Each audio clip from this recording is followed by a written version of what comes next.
Nanindigan po ang Board of Pardons and Parole na dumaan sa tamang proseso ang paggawad ng parole kay dating Batangas Governor Antonio Leviste, kaya ito nakalaya. May ulat on the spot si June Veneracion. June? Ang naging posisyon na yan ng Bureau of Pardons and Parole, PIA, ay inilatag pagkatapos sa makikipagpulong ng Board of Pardons and Parole kay Justice Secretary Laila de Lima dito sa tanggapan ng GOJ sa Maynila.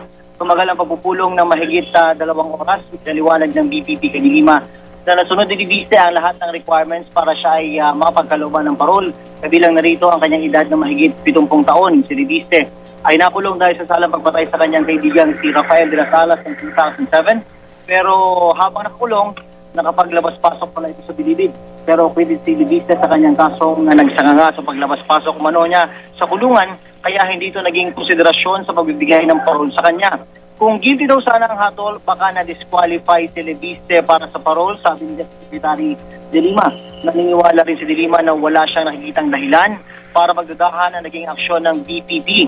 Ang gagawin niya raw ay susulat siya kay Pangulong Aquino ngayong araw para ilatag ang mga dahilan kung bakit napalaya si Leviste. At ang Pangulo na raw ang bahalang magpasya, sabi ni de Lima.